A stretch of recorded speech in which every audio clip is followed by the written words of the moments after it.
नमस्कार दोस्तों, डेट है आज की 2 अप्रैल 2021 और स्वागत है आपका एडिटोरियल डिस्कशन में। 3 इश्यूज आज हम डिस्कस करेंगे। सबसे पहले आर्टिकल डिस्कस करेंगे प्लेसेस ऑफ वर्शिप एक्ट 1991 से संबंधित। याद होगा आपको 3-4 दिन पहले हमने आर्टिकल डिस्कस किया था इस एक्ट से संबंधित। तो आज राइटर के उसी आर्टिकल के जवाब में ये आर्टिकल आया है।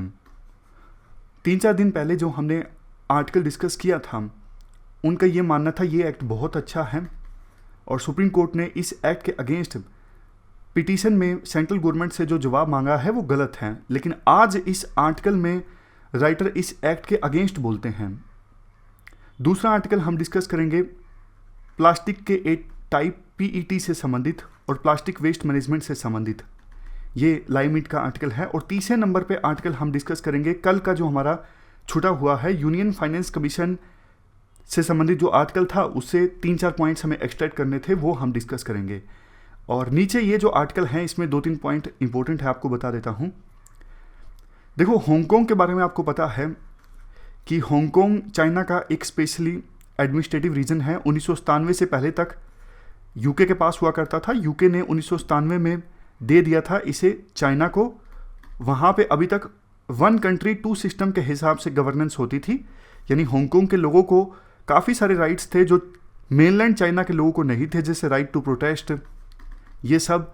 लेकिन अब धीरे धीरे चाइना जो है वो हांगकांग को जैसा मेनलैंड चाइना को गवर्न किया जाता है उसी प्रकार से डंडे की नोक पर गवर्न करना चाहता है चाइना। यानी डेमोक्रेसी जो है हांगकांग में कमज़ोर होती जा रही है। इसीलिए प्रोटेस्ट भी काफ़ी ज़्यादा हुए 2019 में हांगकांग में, लेकिन चाइना की गवर्नमेंट ने फोर्स की सहायता से उन सभी प्रोटेस्ट को दबा दिया। अब चाइना कुछ ऐसा करना जा रहा है जिससे हांगकांग में डेमोक्रेसी बल्कि और ज़्यादा कमज़ोर होगी। कैसे? देखो, वहाँ पे पहले ना हांगकांग की लेजिस्लेटिव काउंसिल में 70 मेंबर्स हुआ करते थे। 70 में से 35 डायरेक्टली इलेक्टेड हुआ करते थे और बाकी 35 को चाइना की सरकार के द्वारा इनडायरेक्टली नॉमिनेट किया जाता था। लेकिन अब चाइना ने क्या किया है, हांगकांग की लेजिस्लेटिव काउंसिल की में मेंबर्स की संख्या को इंक्रीज कर दिया है। 70 के बजाय 90 मेंबर होंगे, जिसमें से सिर्फ 20 डायरेक्टली इलेक्टेड होंगे और 70 नॉमिनेटेड होंगे चाइना की सरकार के द्वारा। तो सोच के देखिए डेमोक्रेसी कहाँ रह गई। ये तो आप पढ़ते होंगे जब ब्रिटेन की सरकार थी हमारे देश में, तो वो इस प्रकार से लेजिस्लेटिव एक्ट लाया करते थे कि हाँ थोड़ा बहुत खुश कर दिया जाए इंडिया की जनता को कि आपके 6 मेंबर डायरेक्टली इलेक्टेड होंगे। धीरे धीरे वो और इंसेंटिव देते गए, कई सारे एक्ट आते गए। वैसा ही ठीक चाइना की सरकार कर रही है। 90 में से सिर्फ 20 डायरेक्टली इलेक्टेड और 70 नॉमिनेटेड बाय चाइना की गवर्नमेंट। तो हांगकांग की जो लेजिस्लेटिव काउंसिल होगी वो प्रो बीजिंग लोगों से भरी हुई होगी। तो हांगकांग की लेजिस्लेटिव काउंसिल में कोई डिसीजन हांगकांग के पक्ष में लिया ही नहीं जा सकेगा। इवन इससे भी ज़्यादा 20 जो डायरेक्टली इलेक्टेड होंगे जो इलेक्शन लड़ना चाहते हैं, वो उनको भी इलेक्शन लड़ने से पहले एक कमेटी रिव्यू करेगी। उस कमेटी का नाम होगा candidate eligibility review committee. Candidate eligibility review committee ये कमेटी रिव्यू करेगी कि क्या आप हांगकांग में इलेक्शन लड़ना चाहते हैं, तो पहले आपको हम रिव्यू करेंगे। हम देखेंगे कि आप पैट्रियोट, आप मतलब देशभक्त हो या फिर नहीं हो। अगर आप देशभक्त हो तभी आपको इलेक्शन लड़ने दिया जाएगा, अदरवाइज नहीं लड़ने दिया जाएगा। और ये कमेटी जो फैसला देगी वो अंतिम होगा, मतलब किसी भी कोर्ट में इस कमेटी के फैसले को चैलेंज नहीं किया जा सकता। तो ये तो डेमोक्रेसी का मजाक है। मतलब पूरे देश, पूरे वर्ल्ड के लोगों को, पूरे वर्ल्ड के मेजर कंट्रीज को चाइना की इस सप्रेशन भरी पॉलिसी के खिलाफ आवाज़ उठानी चाहिए। तो ये हमने हांगकांग से संबंधित इशू को थोड़ा सा डिस्कस किया जो नया घटनाक्रम हुआ है। अब चलिए डिस्कशन स्टार्ट करते हैं। First important article places of worship act 1991 से संबंधित है। आप जीएस पेपर 2 के इस टॉपिक से आर्टिकल को रिलेट कर सकते हो। ये सारे एस्पेक्ट्स हम कवर करेंगे इस आर्टिकल के डिस्कशन में। आपको याद होगा 3-4 दिन पहले हमने एक आर्टिकल डिस्कस किया था प्लेसेस ऑफ वर्शिप एक्ट 1991 से संबंधित। इसमें देखो, इस एक्ट का सेक्शन 3 ये कहता है 15 अगस्त 1947 को हमारे देश में रिलीजियस प्लेसेस का जो स्टेटस था वो स्टेटस मेंटेन रहेगा, वो करेक्टर मेंटेन रहेगा। मतलब सिंपल भाषा में बोलें, अगर 15 अगस्त 1947 को कहीं पर मस्जिद है तो वहीं पर मस्जिद ही रहेगी, कहीं पर मंदिर है तो वहाँ पे मंदिर ही रहेगा। स्टेटस चेंज नहीं होगा। सेक्शन 4 ये कहता है, अगर देखो कोर्ट में कोई केस अभी चल रहा है कि जी 1947 से पहले 14वीं शताब्दी में यहाँ पे कोई और रिलीजियस प्लेस था, इसलिए आप उसी रिलीजियस प्लेस को अभी रिस्टोर करो करंट रिलीजियस प्लेस को डेमोलिश करके, ऐसा कोई केस चल भी रहा है तो इस एक्ट के आने के बाद वो डिसमिस हो जाएगा। कट ऑफ डेट क्या थी? कट ऑफ डेट थी 15 अगस्त 1947। 15 अगस्त 1947 को के बाद अगर किसी देखो रिलीजियस प्लेस का स्टेटस चेंज हुआ है, फॉर एग्जांपल 15 अगस्त 1955 को कहीं पर एक रिलीजियस प्लेस है, उसको तोड़ के दूसरा रिलीजियस प्लेस बना दिया गया है, वो केस जा सकता है किसी भी कोर्ट में, लेकिन इससे पहले के जो केसेस हैं वो नहीं जा सकते। तो ये कट ऑफ डेट थी 15 अगस्त 1947। अब देखो इसमें कुछ एक्सेप्शंस भी दी। सेक्शन 5 में राम जन्मभूमि अयोध्या से संबंधित जो केस चल रहा था उसे एक्सेप्शन के तौर पे छोड़ दिया गया कि ये केस चलता रहेगा, ये केस डिसमिस नहीं होगा, बाकी जो सारे केसेस हैं वो डिसमिस हो जाएंगे। तो ये एक्ट आया था 1991 में। इस एक्ट को लाने का मकसद देखो ये था कि रिलीजियस प्लेसेस के कारण हमारे देश में विभिन्न कम्युनिटीज के बीच नफरत का माहौल ना पनपने पाए। राम जन्मभूमि अयोध्या का केस था, इसके कारण काफ़ी पोलराइजेशन हुआ एक समय में। 1990s में कई जगह पे दंगे भी हुए, लेकिन अगर देखो दूसरी जगहों पर भी इस प्रकार के केसेस सामने आते, एक केस के कारण इतना पोलराइजेशन हुआ, अगर दूसरी जगहों पर भी ऐसे ऐसे केसेस सामने आते तो फिर देश की एकता पर इसका असर पड़ता, तो देश में विभिन्न कम्युनिटीज के बीच हार्मनी इस्टाब्लिश क्या मतलब बरकरार रखने के लिए हार्मनी खराब ना हो, ये एक्ट लाया गया था। लेकिन देखो 3-4 दिन पहले जो आर्टिकल आया था वो इस कंटेक्स्ट में आया था कि सुप्रीम कोर्ट में इस एक्ट के अगेंस्ट एक पिटीशन फाइल की गई है और उस पिटीशन के जवाब में सुप्रीम कोर्ट ने सेंट्रल गवर्नमेंट को नोटिस भेजा है कि आप अपनी राय दीजिए, क्यों ना इस एक्ट को नलीफाई कर दिया जाए। ऐसी मतलब इस प्रकार का नोटिस सेंट्रल गवर्नमेंट को इशू किया गया है सुप्रीम कोर्ट के द्वारा। तो 3-4 दिन पहले जो आर्टिकल आया था उसमें राइटर कहते हैं, सुप्रीम कोर्ट को हिदायत देते हैं कि आप ऐसा मत कीजिए, गड़े मुर्दे मत उखाड़िए, एक्ट सही था, 1947 को जो स्टेटस था वही बरकरार रखिए, अदरवाइज देश में माहौल फिर से खराब हो सकता है। लेकिन देखो आज के इस आर्टिकल में राइटर जो हैं वो अपने तर्क देते हैं 1991 के एक्ट के अगेंस्ट। सबसे पहला आर्ग्यूमेंट सुब्रमण्यम स्वामी को राइटर हैं इस आर्टिकल के, तो वो पहला तर्क ये देते हैं 1991 का जो ये एक्ट है ये आर्टिकल 32 के अगेंस्ट है। आर्टिकल 32 आपको पता है क्या कहता है कि सुप्रीम कोर्ट में कोई भी पर्सन जा सकता है सीधा फंडामेंटल राइट्स को इन्फोर्स करवाने के लिए। अगर किसी के फंडामेंटल राइट का वायलेशन होता है तो वो सीधा सीधा सुप्रीम कोर्ट जा सकता है। और देखो सबसे पहली बात राइटर ये कहते हैं कि आर्टिकल 25 और आर्टिकल 26 जो राइट टू रिलीजन से संबंधित हैं उनको वायलेट करता है 1991 का ये एक्ट। वो एग्जाम्पल देते हुए कहते हैं कि मथुरा में जहां भगवान कृष्ण का जन्म हुआ था और भगवान शिव से जुड़ा हुआ एक प्लेस है ज्ञानवापी, वहाँ पे अभी दूसरे रिलीजियस प्लेसेस हैं, तो फिर एक कम्युनिटी के लोगों को वर्शिप करने का अधिकार नहीं मिल रहा है जो कि उनके धर्म से बहुत ज़्यादा सिग्निफिकेंट प्लेसेस हैं, क्योंकि मथुरा में भगवान कृष्ण का जन्म हुआ था, वहाँ पे दूसरा रिलीजियस प्लेस है, तो इसलिए उनके फंडामेंटल राइट 25 और 26 का वायलेशन हो रहा है। उसी प्रकार से दूसरा, जैसे मैंने आपको बताया, वाराणसी में ज्ञानवापी, वहाँ पे दूसरा रिलीजियस प्लेस है और वो भगवान शिव से जुड़ा हुआ प्लेस है, तो इसलिए वहाँ पे हिंदू कम्युनिटी के लोग जो हैं वो वर्शिप नहीं कर पा रहे हैं। इसलिए ये एक कम्युनिटी के फंडामेंटल राइट 25 और 26 का वायलेशन है, और उससे भी ज़्यादा वो आर्टिकल 32 के तहत सुप्रीम कोर्ट नहीं जा सकते इस एक्ट के अगेंस्ट, क्योंकि एक्ट में तो बोला गया है ना कि सभी जो केसेस हैं पुराने वो डिसमिस हो जाएंगे, सिर्फ एक केस चलता रहेगा राम जन्मभूमि का। तो भगवान कृष्ण की जन्मभूमि से संबंधित जो केस है मथुरा में वो डिसमिस है, और भगवान शिव से संबंधित जो प्लेस हैं वाराणसी में वो भी डिसमिस है। इसके खिलाफ सुप्रीम कोर्ट में भी नहीं जा सकते 1991 के एक्ट के अकॉर्डिंग। तो राइटर के अकॉर्डिंग ये जो 1991 का एक्ट है ये आर्टिकल 25-26 का वायलेशन है, ये आर्टिकल 32 का भी वायलेशन है। इसके बाद नेक्स्ट आर्गुमेंट राइटर ये देते हैं 1991 का जो ये एक्ट है ये एक्ट ऑफ कलरेबल लेजिस्लेशन है। इसका मतलब क्या होता है? देखो, एक्ट ऑफ कलरेबल लेजिस्लेशन वो लेजिस्लेशन होता है, मान लीजिए संविधान में किसी चीज़ को करना मना है डायरेक्टली, लेकिन आपने वो चीज़ इनडायरेक्टली कर दी हो, तो फिर ये एक्ट ऑफ कलरेबल लेजिस्लेशन होता है। मैं आपको एग्जाम्पल की सहायता से बताता हूँ। जैसे देखो, जुडिशियल रिव्यू जो है वो संविधान के बेसिक स्ट्रक्चर का पार्ट है। मतलब कि आप जुडिशरी को किसी भी एक्ट को रिव्यू करने से वंचित नहीं कर सकते। अगर आप ऐसा करते हो, आप सुप्रीम कोर्ट को रोकते हो कि सुप्रीम कोर्ट इस मामले को नहीं सुनेगी, तो ये संविधान के बेसिक स्ट्रक्चर का उल्लंघन होगा, क्योंकि जुडिशियल रिव्यू जो है वो बेसिक स्ट्रक्चर का पार्ट है। समझ गए? तो डायरेक्टली आप जुडिशरी को रोक नहीं सकते। तो डायरेक्टली आप जुडिशरी को जब नहीं रोक सकते तो फिर इनडायरेक्टली भी नहीं रोक सकते। अगर आप इनडायरेक्टली रोकोगे तो फिर वो एक्ट होगा कलरेबल लेजिस्लेशन।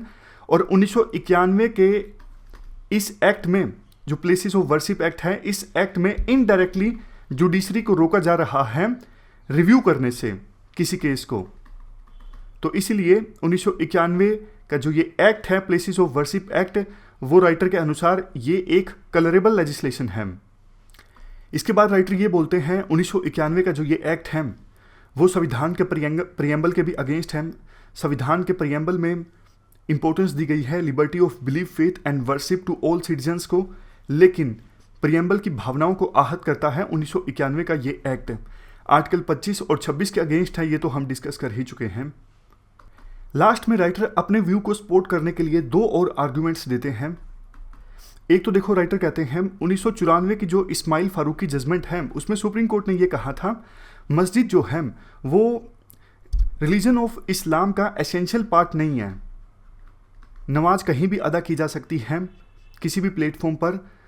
तो उस लिहाज से देखें तो फिर दो प्लेसेस जिनको एग्जम्प्ट करने की वकालत करते हैं राइटर, एक तो मथुरा में भगवान कृष्ण के जन्म से संबंधित जो प्लेस है, और एक वाराणसी में भगवान शिव से संबंधित प्लेस है ज्ञानवापी, जहाँ पे अभी मस्जिद है। इन दोनों जगहों को आप एक्सेप्शन दे दीजिए। जैसे राम जन्मभूमि अयोध्या को एक्सेप्शन दी गई थी, वैसे ही इन दोनों जगहों को आप एक्सेप्शन दे दीजिए। केस चले इनसे संबंधित सुप्रीम कोर्ट में और ये डिसाइड हो कि पहले यहाँ पर क्या था, मंदिर था या फिर मस्जिद था। ये राइटर के व्यूज़ हैं सारे के सारे। दूसरा वो ये भी बोलते हैं कि इवन सऊदी अरेबिया में सिर्फ मक्का और मदीना जो हैं, सिर्फ इनको डिमोलिश नहीं किया जा सकता, इसके अलावा और कोई भी रिलीजियस प्लेस को डिमोलिश किया जा सकता है, ऐसा वहाँ पे कानून है। तो इंडिया में ऐसा क्यों नहीं किया जा सकता? लास्ट में कंक्लूजन में देखो, राइटर का यही मानना है अल्टरनेटिव ये हो सकता है कि 1991 के एक्ट में एक जो एग्जाम्पशन दी गई थी अयोध्या में राम जन्मभूमि को, इसके अलावा दो और एग्जाम्पशंस दे दी जाएं, और सुप्रीम कोर्ट के पास आर्टिकल 142 के तहत पावर है कंप्लीट जस्टिस इंश्योर करने की। तो सुप्रीम कोर्ट दो और प्लेसेस को एग्जाम्पशन दे सकता है 1991 के इस एक्ट में। चलते हैं आगे। इसके बाद next article plastic packaging problem से संबंधित है। आप जीएस पेपर 3 के इस टॉपिक से आर्टिकल को रिलेट कर सकते हो। ये सारे एस्पेक्ट्स हम कवर करेंगे इस आर्टिकल की डिस्कशन में। देखो, 1800s में सिंथेटिक पॉलीमर को सबसे पहली बार इन्वेंट किया गया था, और उसके बाद आज के समय में प्लास्टिक ने ऑलमोस्ट सभी ट्रेडिशनल मटेरियल को रिप्लेस कर दिया है। प्लास्टिक आज के समय में हमारी लाइफ्स का एक इम्पोर्टेंट पार्ट है। राइटर कहते हैं देखो, दुनिया भर में कैंपेन चल रहा है प्लास्टिक्स के यूज़ को ख़त्म करने के लिए, लेकिन एक्चुअल जो प्रॉब्लम है वो प्लास्टिक नहीं है। एक्चुअल प्रॉब्लम ये है प्लास्टिक को जो इधर उधर फैला दिया जाता है और प्लास्टिक का ढंग से डिस्पोज नहीं हो पाता, ये मेन प्रॉब्लम है। इसके बाद देखो, राइटर आर्टिकल में प्लास्टिक के एक टाइप की वकालत करते हैं जिसका नाम है पीईटी। यहां पर देखो, पॉलीइथाइलिन टेराप्थलेट। प्लास्टिक के इस टाइप का इस्तेमाल किया जाता है बोटल्स, जार्स और ट्रेस बनाने के लिए। ये प्लास्टिक के काफ़ी सारे जो टाइप्स हैं जो एक्स्ट्रा ऐड कर दिए गए हैं ताकि आपको पता लग सके कि प्लास्टिक के इन टाइप्स का इस्तेमाल होता है। पॉलीविनाइल क्लोराइड केबल्स और पाइप्स के लिए इसका इस्तेमाल होता है। हाई डेंसिटी पॉलीइथाइलिन यानी HDPE, इसका इस्तेमाल भी बोटल्स बनाने के लिए होता है। लो डेंसिटी पॉलीइथाइलिन, दूध की जो थैली होती है उसको बनाने के लिए LDPE का इस्तेमाल होता है। PP यानी पॉलीप्रोपिलीन, इसका इस्तेमाल होता है सीड्स और माइक्रोवेव कंटेनर बनाने के लिए। और पॉलीस्टाइरीन, इसका इस्तेमाल होता है टेस्ट ट्यूब्स और थर्मोकोल बनाने के लिए। तो प्लास्टिक की इन सभी टाइप्स में से जिस पर राइटर इस आर्टिकल में फोकस करते हैं वो है दूसरे नंबर वाला पॉलीइथाइलिन टेराप्थलेट, जिसका इस्तेमाल होता है बोटल्स, जार्स और ट्रेस बनाने के लिए। PET के देखो काफ़ी सारे फायदे हैं। जैसे सबसे पहली चीज़, ये ट्रांसपेरेंट होता है। अब जो दूध का कंटेनर जो होता है जिसका इस्तेमाल किया जाता है सेल्फ लाइफ को इंक्रीज करने के लिए, मैं आपको दिखाता भी हूँ, एक सेकेंड रुकिए। इस प्रकार से जो रेडीमेड जूस होता है या फिर मिल्क होता है उसका इस प्रकार से स्ट्रक्चर होता है। अब देखो, इनको कहते हैं ब्रिक कार्टन्स। ब्रिक कार्टन्स ये मल्टी लेयर्ड होते हैं, टेट्रापैक्स इन्हें कहा जाता है। इसका इस्तेमाल किया जाता है मिल्क, जूस या फिर दूसरे लिक्विड्स की सेल्फ लाइफ को इंक्रीज करने के लिए। मल्टी लेयर्ड कैसे होते हैं, कौन कौन सी लेयरिंग होती है इनकी पैकेजिंग में? सबसे ऊपर तो देखो लेयरिंग होती है पेपर की। पेपर मिलता है वुड से, यानी इन पैक्स में सबसे ऊपर होता है पेपर और 75% लेयरिंग में पेपर ही होता है। दूसरे नंबर पे लेयरिंग होती है मिडिल लेयरिंग, वो एल्यूमिनियम की होती है। यहाँ पर देखो सबसे ऊपर पेपर की 75% ऑफ द प्रोडक्ट, बीच की लेयरिंग में, मिडिल लेयरिंग में होता है एल्यूमिनियम, और इनर मोस्ट लेयर में होता है ये PET यानी पॉलीइथाइलिन टेराप्थलेट, जो कि मिल्क या फिर जूस या फिर दूसरे लिक्विड के डायरेक्ट टच में आता है। समझ गए? यानी ये जो पैक होते हैं इस पैकेजिंग में 3 लेयर्स होती हैं। सबसे ऊपर पेपर होता है, बीच में एल्यूमिनियम और तीसरे नंबर पे PET जो कि लिक्विड के डायरेक्ट टच में आता है। बट देखो इन प्रोडक्ट्स की दिक्कत ये है, एक तो ये ट्रांसपेरेंट नहीं होते। अब कोई देखना चाहे कंज्यूमर की अंदर कैसा लिक्विड दिख रहा है ताकि मैं डिसाइड कर सकूँ कि मुझे ये लेना है या फिर नहीं लेना है, तो ये ट्रांसपेरेंट नहीं होते, कंज्यूमर अंदर झांक के नहीं दे सकता। बट देखो सिर्फ PET का अगर इस्तेमाल किया जाए तो PET ट्रांसपेरेंट होता है, जैसे पानी की बोतल है वो ट्रांसपेरेंट होता है, तो आप देख सकते हो अंदर किस प्रकार का लिक्विड है। और कौन कौन से एडवांटेजेस हैं PET के? इनको देखो आसानी से रिसाइकल किया जा सकता है। दूसरा, ये प्लास्टिक्स हल्के होते हैं, ज़्यादा वजन इनका नहीं होता। 75% कम ग्रीन हाउस गैसेस का एमिशन होता है। लेस, क्योंकि ये आसानी से रिसाइकल हो जाते हैं, लेस वेस्ट प्रोड्यूस होता है। ये सारे फायदे हैं PET के, और भी बहुत सारे फायदे हैं।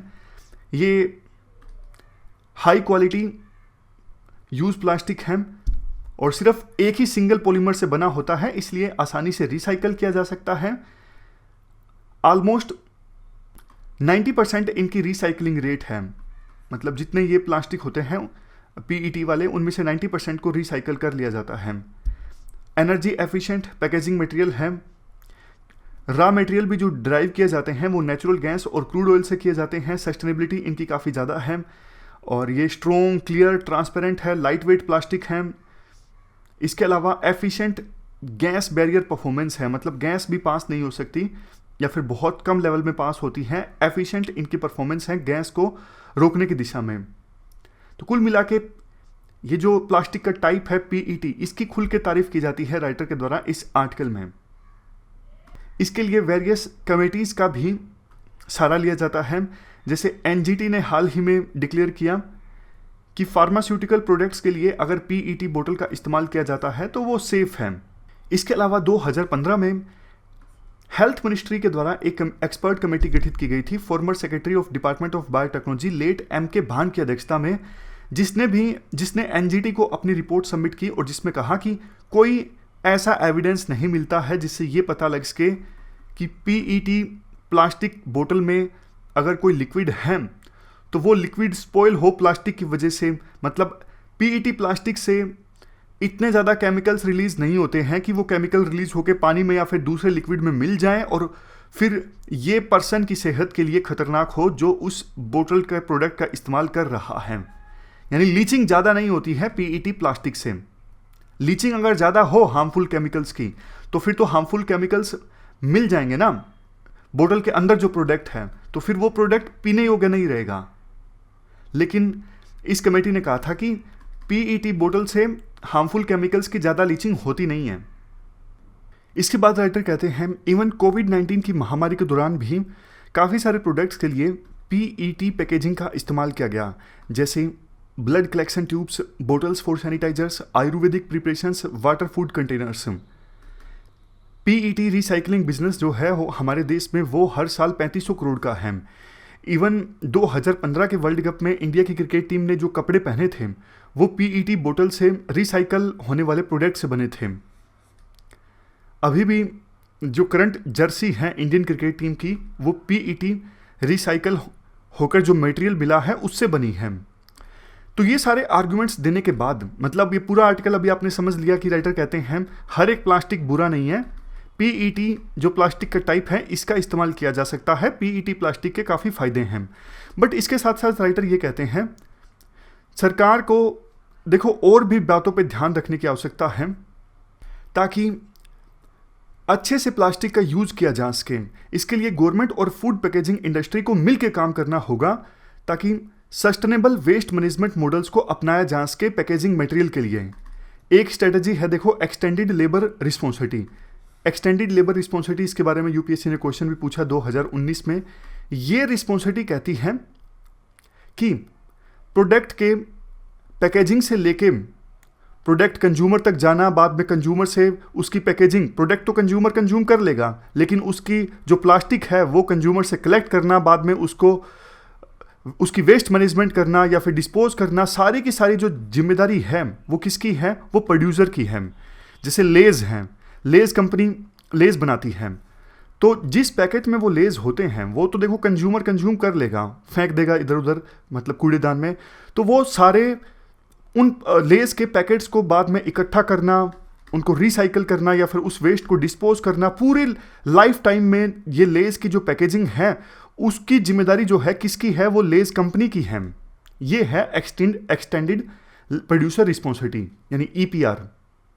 इस रिस्पॉन्सिबिलिटी का अभी विभिन्न कंपनीज ठीक से पालन नहीं कर रही है, तो ये सरकार की जिम्मेदारी बनती है कि विभिन्न कंपनीज को एंकरेज किया जाए, इंसेंटिवाइज किया जाए या फिर पेनलाइज किया जाए, वो अपनी इस रिस्पॉन्सिबिलिटी को ठीक से निभाएं। नेक्स्ट पॉइंट, हमें देखो कॉस्ट इफेक्टिव और स्केलेबल वेस्ट मैनेजमेंट सिस्टम की आवश्यकता है प्लास्टिक को रिसाइकल करने के लिए। मतलब अब देखो ऐसा नहीं होना चाहिए कि आपने प्लास्टिक को डिस्पोज करने वाले जो प्लांट्स हैं या फिर रिसाइकल करने वाले जो प्लांट्स हैं उन पे इतना ज़्यादा खर्चा कर दिया कि रिसाइकलिंग मटेरियल से बल्कि उतना तो फायदा नहीं हो रहा है। तो कॉस्ट इफेक्टिव तरीके हमें खोजने की आवश्यकता है प्लास्टिक्स को रिसाइकल करने के लिए। लास्ट में 2 पॉइंट्स और भी हैं। और देखो ये जो बिहेवियर है ना कुछ लोगों का, इधर उधर वो प्लास्टिक फेंक देते हैं, इनको स्ट्रिक्टली पेनलाइज किया जाए ताकि लोग इस प्रकार से इधर उधर पहाड़ों में जैसे घूमने जाते हैं वहाँ भी आप देखोगे या फिर बीच पर आप देखोगे पूरा कूड़ा करकट फैलाया होता है। तो इस बिहेवियर को रोकने के लिए एक डेटरेंस क्रिएट किया जाए, फाइन को इंक्रीज किया जाए। Next, executable waste management processes की आवश्यकता है ताकि जो वेस्ट मैनेजमेंट है उसको इंसेंटिवाइज किया जा सके। जैसे कोई कंपनी वेस्ट को मैनेज करने के लिए प्लांट लगाती है तो सरकार उसको इंसेंटिवाइज करे। इस प्रकार की पॉलिसीज यूएस, यूके, सिंगापुर में अपनाई गई हैं, तो प्लास्टिक का रिसाइकल ज़्यादा होने लगा है। सरकार सब्सिडी दे सकती है किसी प्रकार की या फिर कोई और फ़ायदा पहुंचा सकती है ताकि ज़्यादा इस प्रकार के प्लांट्स लगे प्लास्टिक को रिसाइकल करने के लिए। तो ये हमने पूरा आर्टिकल डिस्कस किया प्लास्टिक की रिसाइकलिंग से संबंधित। चलते हैं आगे। इसके बाद कल की डिस्कशन में हमारा जो एक बचा हुआ आर्टिकल है उससे कुछ पॉइंट्स एक्सट्रैक्ट करके डिस्कस करने हैं। फाइनेंस कमीशन की रिकमेंडेशंस से संबंधित वो आर्टिकल है। आप जीएस पेपर 2 के इस टॉपिक से आर्टिकल को रिलेट कर सकते हो। देखो कोई भी गवर्नमेंट हो उसको अपना कामकाज करने के लिए फंड्स की आवश्यकता है, रेवेन्यू की आवश्यकता है। और हमारे जो संविधान है उसने इस प्रकार की व्यवस्था की है कि सेंट्रल गवर्नमेंट को रेवेन्यू ज़्यादा मिलता है और स्टेट गवर्नमेंट्स को एक्सपेंडिचर जितना करना होता है उस हिसाब से रेवेन्यू मिलता नहीं है। तो फिर सेंट्रल गवर्नमेंट जो रेवेन्यू कलेक्ट करती है उसे शेयर किया जाता है स्टेट्स के साथ। और 73rd 74th अमेंडमेंट के बाद तो टीयर 3 बॉडीज़ भी आ चुकी हैं जो लोकल बॉडीज़ हैं, तो उनके साथ भी रेवेन्यू शेयर होता है 73rd 74th अमेंडमेंट के बाद। और फाइनेंस कमीशन जो रिकमेंडेशंस देती हैं उसके अनुसार दोनों चीज़ों पे फोकस किया जाता है, ना सिर्फ वर्टिकल डेवल्यूशन बल्कि हॉरिजेंटल डेवल्यूशन भी। वर्टिकल डेवल्यूशन मतलब स्टेट्स को कितना रेवेन्यू मिलेगा डिविजनल पूल से और यूनियन को कितना रेवेन्यू मिलेगा। अभी जो रिकमेंडेशंस दी हैं यूनियन फाइनेंस कमीशन ने उसके अनुसार डिविजनल पूल से 41% मिलेगा स्टेट्स को, बाकी बचा हुआ मिलेगा यूनियन गवर्नमेंट को। और 14 फाइनेंस कमीशन की रिकमेंडेशंस के अनुसार 42% मिलेगा स्टेट्स को, 58% मिलेगा यूनियन गवर्नमेंट को। 1% इसलिए कम किया गया है क्योंकि जम्मू एंड कश्मीर अब राज्य नहीं रहा है, जम्मू एंड कश्मीर यूटी बन गया है। तो ये बात की हमने वर्टिकल डेवल्यूशन की। हॉरिजेंटल डेवल्यूशन जैसे किस स्टेट को कितना मिलेगा, क्या पॉपुलेशन मेन फैक्टर होगा ये डिसाइड करने में, जिस राज्य में ज़्यादा पॉपुलेशन वहाँ पे ज़्यादा रेवेन्यू, या फिर और कौन सा फैक्टर होगा जो डिटरमाइन करेगा कि विभिन्न स्टेट्स को जितनी आवश्यकता है अपने एक्सपेंडिचर के लिए उतना रेवेन्यू मिल सके। तो ये बात की हमने हॉरिजेंटल डेवल्यूशन की, मतलब स्टेट्स में आपस में कौन से स्टेट को ज़्यादा मिलेगा, कौन से स्टेट को कम मिलेगा, कौन से फॉर्मूले के आधार पर मिलेगा, ये है हॉरिजेंटल। समझ गए ना। वर्टिकल मतलब यूनियन को कितना मिलेगा, स्टेट्स को कितना मिलेगा, पंचायत को कितना मिलेगा। और हॉरिजेंटल डेवल्यूशन मतलब एक स्टेट को कितना मिलेगा, दूसरे स्टेट को कितना मिलेगा। तो ये हमने बात की बेसिक्स की। अब इश्यूज की बात करते हैं। वैसे देखो इस आर्टिकल में फोकस पंचायत पे है, लोकल बॉडीज़ पे है कि लोकल बॉडीज़ को जो ग्रांट्स दी गई हैं यूनियन फाइनेंस कमीशन के द्वारा अपनी रिकमेंडेशंस में, या फिर जो रिकमेंडेशंस दी गई हैं वो कितनी सही कितनी गलत हैं, कितनी कारगर साबित होंगी। तो सबसे पहले तो एक पॉजिटिव रिकमेंडेशन की बात की जाती है। देखो 11th फाइनेंस कमीशन ने ये रिकमेंडेशन दी थी कि डिविजनल पूल जितना रेवेन्यू डिवाइड करना है उसका 0.78% जो उस समय के हिसाब से 10,000 करोड़ था वो दे दिया जाए पंचायत को, लोकल बॉडीज़ को। तो अब इस परसेंटेज को इंक्रीज किया गया है 15 फाइनेंस कमीशन के द्वारा। 15 फाइनेंस कमीशन ने रिकमेंडेशन दी है कि डिविजनल पूल का यानी जितना रेवेन्यू डिवाइड करना है उसका 4.23% दे दिया जाए लोकल बॉडीज़ को, जो बैठता है 4,36,361 करोड़। ये देखो 14 फाइनेंस कमीशन से 52% ज़्यादा है वर्टिकल शेयर में। और अगर देखो हम प्राइमरी हेल्थ सेंटर्स के ऊपर जो खर्चा होगा, प्राइमरी हेल्थ सेंटर्स को इंप्रूव करने पर खर्चा होगा 70,051 करोड़, अगर इसे भी निकाल दें तो भी लोकल बॉडीज़ को मिलेगा डिविजनल पूल का 4.19%। तो ये एक अच्छी बात है। इसके बाद नेक्स्ट पॉइंट में राइटर के द्वारा ये कहा जाता है, देखो 13 फाइनेंस कमीशन के बाद जितने भी फाइनेंस कमीशन आए, 13वां 14वां 15वां, इवन 15वें ने भी लोकल बॉडीज़ के लिए परफॉर्मेंस बेस्ड ग्रांट का प्रोविज़न किया कि आप परफॉर्म करोगे तो आपको ग्रांट मिलेगी, परफॉर्म नहीं करोगे तो नहीं मिलेगी। जैसे आपको कोई बोले कि आप एक दिन में कम से कम 8-10 घंटे पढ़ोगे क्वालिटी के साथ, पूरी कंसंट्रेशन के साथ, तब तो आपको अच्छे नोट्स दिए जाएंगे, अदरवाइज नहीं दिए जाएंगे। तो ये अच्छी चीज़ है, इससे इंसेंटिव मिलता है लोकल बॉडीज़ को परफॉर्म करने के लिए। 13 फाइनेंस कमीशन ने तो देखो 35% लोकल जो ग्रांट है वो पंचायत के लिए कहा कि आप 6 कंडीशंस फॉलो करोगे तब आपको ग्रांट मिलेगी, और अर्बन लोकल गवर्नमेंट बॉडीज़ को कहा कि 9 कंडीशंस फुलफिल कीजिए तब आपको ग्रांट मिलेगी। यानी 35% ग्रांट का जो प्रोविज़न किया गया था वो परफॉर्मेंस बेस्ड है कि आप परफॉर्म करोगे तब आपको ग्रांट मिलेगी। बाकी 65% तो आपको मिलेगी ही, आप परफॉर्म करो या फिर ना करो। और कंडीशंस इस प्रकार से रखी गई थी जैसे इंडिपेंडेंट ओम्बड्समैन इस्टाब्लिश किया जाए, कुछ सर्विसेज के स्टैंडर्ड्स आप नोटिफाई कीजिए जैसे drinking water, solid waste management, इस प्रकार की कंडीशंस आप फुलफिल करोगे तब आपको ग्रांट मिलेगी। ऐसा प्रोविजन किया था 13 फाइनेंस कमीशन ने। लेकिन देखो 15 फाइनेंस कमीशन ने परफॉर्मेंस बेस्ड ग्रांट को रिड्यूस कर दिया है। थोड़ी बहुत जो परफॉर्मेंस बेस्ड ग्रांट है 8,000 करोड़ की, वो भी म्यूनिसिपैलिटीज के लिए है, अर्बन लोकल बॉडीज के लिए है। पंचायती राज इंस्टीट्यूशंस को तो पूरी तरह से छोड़ दिया गया है परफॉर्मेंस बेस्ड ग्रांट के मामले में। लेकिन हाँ, इतना जरूर है कि देखो इस 15 फाइनेंस कमीशन ने एंट्री लेवल क्राइटेरिया रखा है ग्रांट का। फर्क है दोनों चीज़ों का। एक तो देखो आपको कोई यूं बोले कि आप 10 घंटे पढ़ोगे तभी आपको नोट्स मिलेंगे। एक आपको कोई यूं बोले कि आप अपनी पहले टेबल को साफ सुथरा कीजिए, मोबाइल को दूसरे कमरे में रख के आइए, चेयर पे बैठिए, ये एंट्री लेवल क्राइटेरिया है, तभी आपको नोट्स मिलेंगे, अदरवाइज नहीं मिलेंगे। तो 15th फाइनेंस कमीशन ने एंट्री लेवल क्राइटेरिया रखा है कि आप पिछले साल का जो एनुअल अकाउंट है वो सबमिट कीजिए, पिछले साल के अकाउंट की ऑडिटिंग सबमिट कीजिए, तब जाके आपको ग्रांट मिलेगी, अदरवाइज नहीं मिलेगी। एक प्रकार से है तो देखो ये एंट्री लेवल क्राइटेरिया भी परफॉर्मेंस बेस्ड ग्रांट, लेकिन इसमें परफॉर्मेंस थोड़े दूसरे लिहाज से देखी गई है। एक तो एनुअल अकाउंट और ऑडिटिंग देखी जाएगी, वो भी पिछले साल की, ना कि अगले साल की। इसके अलावा देखो अर्बन लोकल गवर्नमेंट्स के लिए 2 और कंडीशन रखी गई हैं, जैसे प्रॉपर्टी टैक्स रेट के लिए मिनिमम फ्लोर को फिक्स करना और प्रॉपर्टी टैक्स कलेक्शन में इंप्रूवमेंट लेके आना स्टेट की जीडीपी के अकॉर्डिंग। तो ये 2 कंडीशंस जब अर्बन लोकल गवर्नमेंट्स फुलफिल करेंगी तब उनको ग्रांट मिलेगी, अदरवाइज नहीं मिलेगी। तो एंट्री लेवल क्राइटेरिया रख दिया गया है। इसके बाद नेक्स्ट इशू है criteria use to determine the distribution of grant to states. मतलब जो क्राइटेरिया डिसाइड किया गया है 15th फाइनेंस कमीशन के द्वारा, जिसके बेस पे डिविजनल पूल से स्टेट्स को ग्रांट दी जाएगी ताकि वो ग्रांट फर्दर देश के लोकल गवर्नमेंट्स को। इस क्राइटेरिया में देखो 90% वेटेज दी गई है 2011 के सेंसस के अकॉर्डिंग पॉपुलेशन को, और 10% वेटेज दी गई है एरिया को कि किस स्टेट में एरिया कितना है। तो राइटर कहते हैं देखो ये बात तो ठीक है कि हाँ पॉपुलेशन एक फैक्टर होता है ग्रांट देने के लिए, बट टैक्स एफर्ट को पूरी तरह से छोड़ दिया गया है।